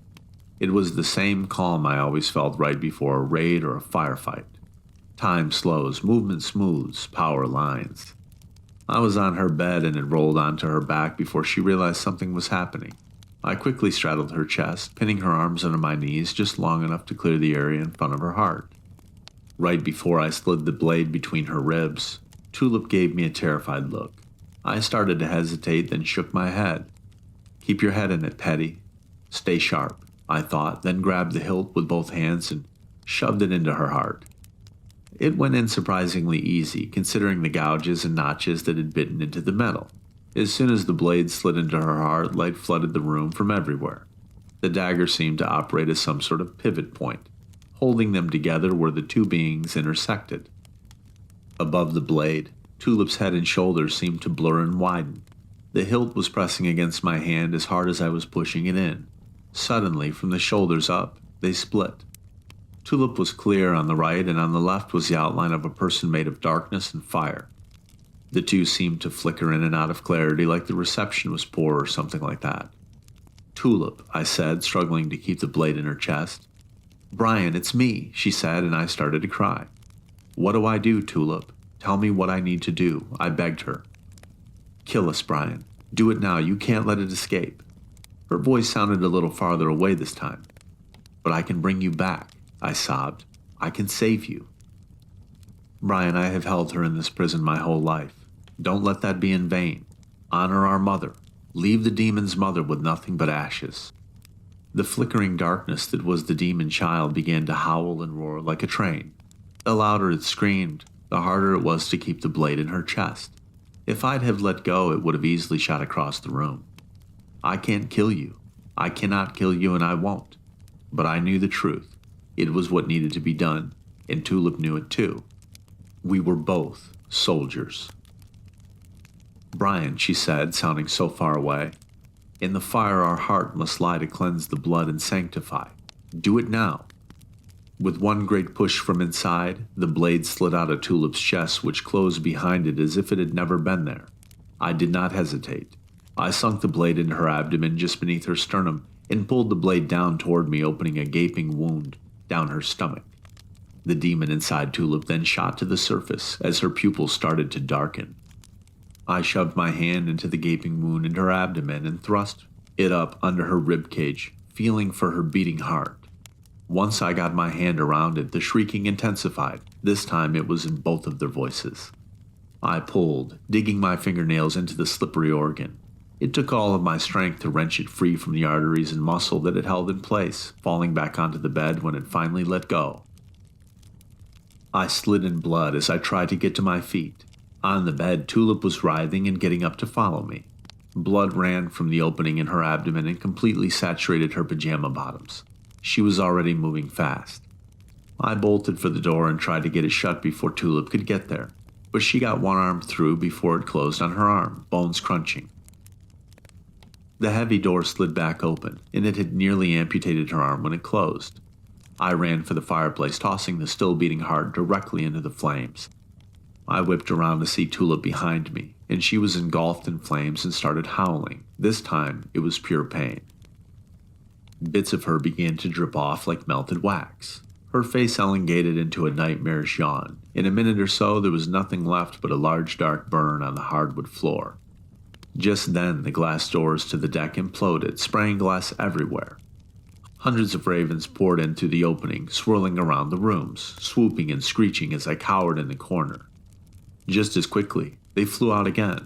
I ran to the door and watched as the ravens came together, forming the face of a woman. The face of a Bizu. It began to speak then.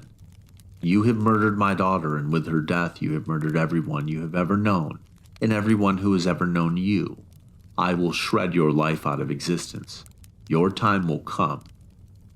Its voice sounded like 100 people speaking the words at the same time. "Fuck off," I said succinctly, leaning heavily against the kitchen island. The ravens then broke apart, all of them flying in separate directions as the sun began to rise. Back inside, I walked through the empty house. It was so quiet. I closed the door to Tulip's room. Habit, I suppose. Then I walked into my room, laid down, and I fell asleep for the next 24 hours. Once I came to and got straightened out, I started packing up my gear and bought 2 tickets to Poland. As far as everyone knows, Tulip and I are going on a trip together. I've got a couple of old friends there who can get me started, but I'm going off the grid. By the time anyone really notices we're gone, it'll be too late. I'm not waiting for Bizu to come for me. I'm coming for her first, starting with the sons. It's going to be payback for the murder of my sister, my mother, and my grandmothers. I'm going to take her children one by one and wipe them from existence or die trying. And really, it's pretty much the same thing I was already doing in the Marines, just less guns, for now. I also got a tattoo in memory of Tulip to take with me. It's not a tattoo of tulips though, it's irises. And it says, "Wich wigzernal gedi, olchikel ze pola wizinya, whistle sweet wagzagam, wizichu dobranak." Thank you to everyone that has supported me through this journey.